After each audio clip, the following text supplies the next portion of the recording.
Star Wars Day is coming up, so let's talk about airplanes and X-Wings.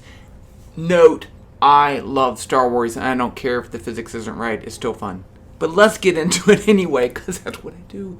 So here's an X-Wing, and you watch it in the movies. It goes, meow, and it flies, and it turns like that. But it wouldn't really do that. I mean, that's the way a plane flies. So let's talk about how you would turn a spaceship and how you would turn a plane. So in order to change direction, you have to apply a force, because circular motion, if you're moving in a circle, you are accelerating, and the direction of acceleration is towards the center. That means you need a force pushing in the direction of the center of the circle.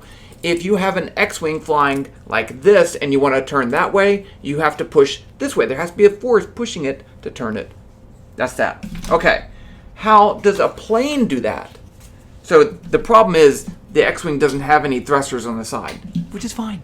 Okay. So here's a plane flying, and when it turns, I'm looking, it's coming towards you. This is actually a remote control plane.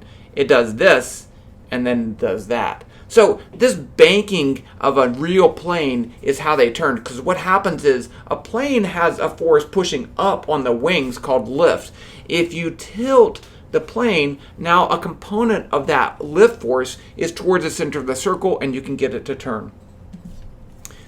This doesn't do that because the X-Wing doesn't have wings. There's no air in space, so it's not flying like this is flying. It uses its thrusters, but it has no sideways thrusters. And again, I don't care, right? Because it looks awesome that these things fly and look like they're a dogfight in World War II. That's what makes it cool, okay?